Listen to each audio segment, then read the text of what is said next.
Have you ever wondered how to not just survive, but thrive in the Colorado Springs and Monument winter months? Or maybe you're just thinking about moving here and wondering what the winter is like. Stay tuned for insider tips that will transform your winter experience.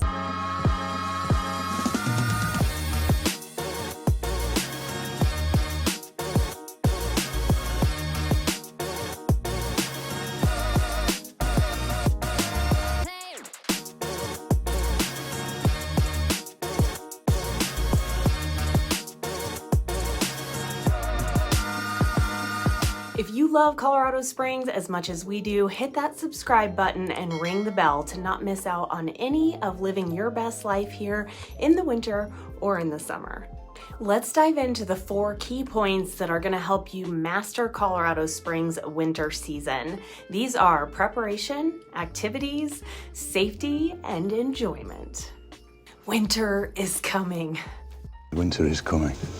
Seriously speaking here, preparing for winter in Colorado Springs is about embracing the beauty of the season while ensuring that you and your home are ready for just about anything. And trust me when I say Mother Nature here will throw you some curveballs. Preparing for winter here is just anticipating the things that we typically get thrown. And one of the biggest things is that as long as Pikes Peak has snow on it, it is generally windy in our area. With that being said, I have lost a lot of really nice outdoor furniture that has blown miles away during a windstorm. So preparing for winter can be as simple as just rolling up your patio, rugs, and all the pretty stuff that makes it beautiful for summer. We actually sandbag down our patio furniture and cover it with bungee cords to ensure that it stays safe a little bit longer. As far as insulation, our houses are generally fairly energy efficient, and there shouldn't be a lot of gaps in that you have to go around and start covering windows or doing anything to make your home more energy efficient. But it wouldn't be a bad idea to check your gutters, have your roof checked, especially if we encountered some hailstorms during the summer, because we generally have a pretty wet season, especially from March through May. Those are our biggest snow months. You should probably have a snowblower and definitely a few shovels. And contrary to what some people believe, you should not be salting your driveway and your sidewalks. If you buy a new home in our area, they're going to tell you that that will void your warranty. And the reason for this is that it can actually cause spalling, as long as some other concerns from our freeze-thaw process. So there's no need to worry about that. I would make sure that there's no significant gaps in your windows or maybe your door where it meets the floor. Those things can all be adjusted and can stop cool air from coming in and making your life miserable. So go ahead and check those things out.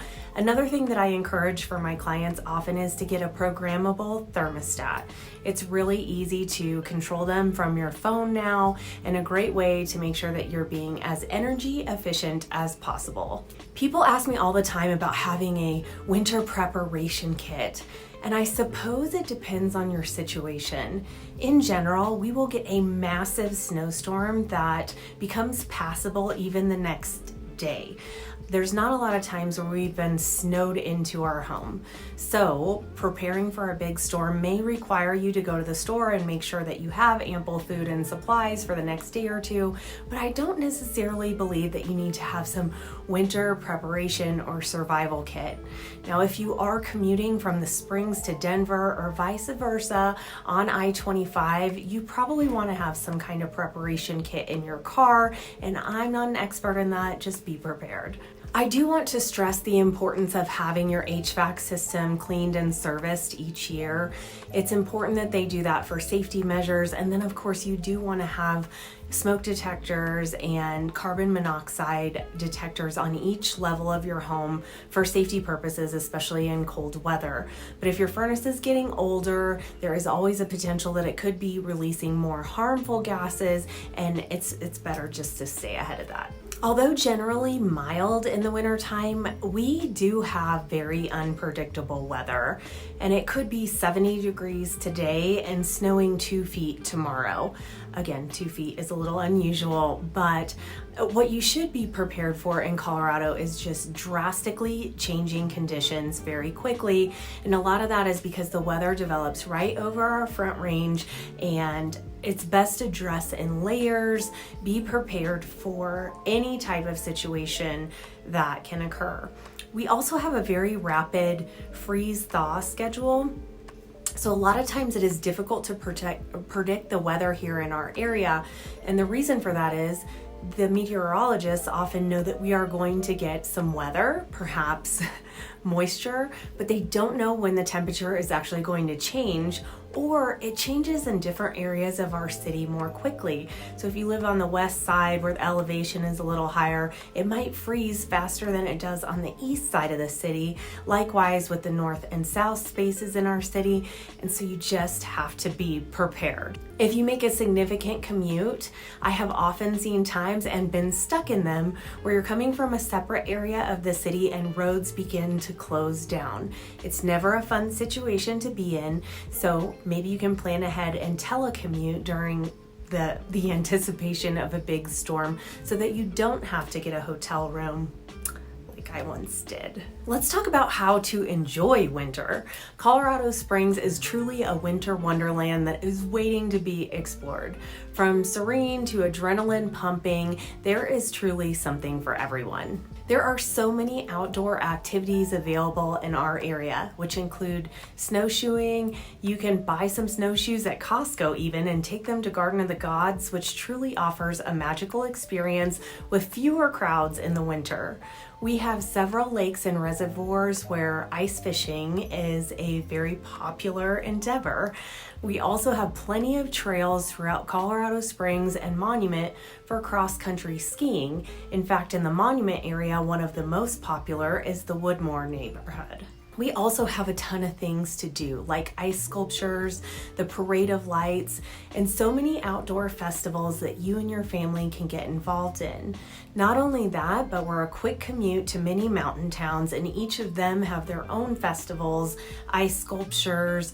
There's really a ton of things to see that you don't need to pay a lot of money for, that you can commute to right from Colorado Springs. Our family loves to go sledding in the area, and our favorite sledding hill is Toboggan Hill, which is in the Monument area. Monument also has a ton of winter craft shows and different events that happen at the library throughout the year. So if you're looking for those events, go ahead and click on my website below and I'll make sure that I keep you informed of all of the best winter events. One of our absolute favorite things to do is go to the zoo in the winter, and this actually begins for us with Boo at the Zoo in October, but continues with their light ceremony throughout the month of December.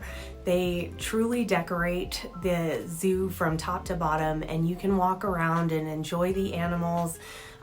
This year we went to Boo at the Zoo and it was fabulous. There was a drone show and so much more.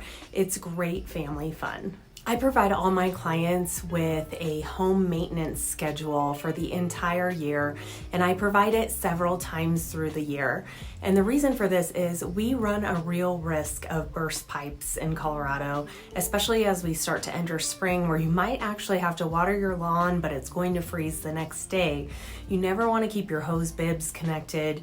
You always want to be prepared to drain your sprinkler system if winter starts early, like late September or early October. There are a lot of things that we need to do just to make sure that you don't risk the burst pipe syndrome and flood your basement or something worse. Listen, I'm from the Midwest, so I grew up knowing how to drive on icy roads and etc. But the truth is, Colorado is increasingly attracting people from all over the world, and they may not have ever driven in snow and ice. So if you're caught on icy roads, there are some things that you need to do, like maintain a safe distance from the car in front of you, and just be prepared for the conditions in general. Drive at a slower pace. Maybe don't leave the house if you don't have to, or don't go to work that day if you could work from home. There's a lot of things to just stay off the roads, and I think we're getting better at that in general. The news stations here will say don't go out if you don't have to, and in general I feel like the traffic is less on those days, but you truly could be asking for an accident if you're not aware of how to drive in the proper conditions. There are a lot of resources available to you to check road conditions before you actually leave. In fact, you can go to the Department of Transportation website and review cameras in each city in different major intersections to try to anticipate whether or not you should go out in that weather.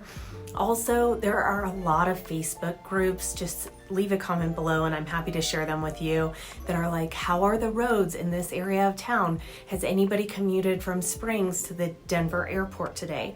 Those sorts of things keep you very informed, and you can hear real life examples of the people that have perhaps done it just before you. If you just generally don't like the winter and don't want to go outside and explore, we have so many gyms in our area that are humongous. They're like country clubs, and they offer indoor swimming and slides and a number of different workout opportunities. Also, going along with our healthy lifestyle in the area, there are many different gyms like Club Pilates, bar, and so many other things that you can get involved in a nice, cozy studio rather than going to explore outdoors. We have so many amazing and cozy places that you can take advantage of during the winter months. My favorite coffee shop is the Exchange on Tejon, and it just blends seamlessly with the outdoors. There's a number of big windows and doors that they will open even if it's, somewhat nice outside. You can enjoy a cup of coffee. I also strongly suggest taking the train to the top of Pikes Peak. The Cog Railway is truly spectacular. The views are amazing. Around Christmas time, my family always enjoys going to the Broadmoor and walking around the grounds. One thing that you may not know is you don't have to be a guest there or pay to go and view the different gingerbread houses and the lights, and it's just a really fun experience. So there are so many things that you can do in our area just to get out and experience the great outdoors. What's your favorite winter activity in Colorado Springs? Drop a comment below. I love hearing from you.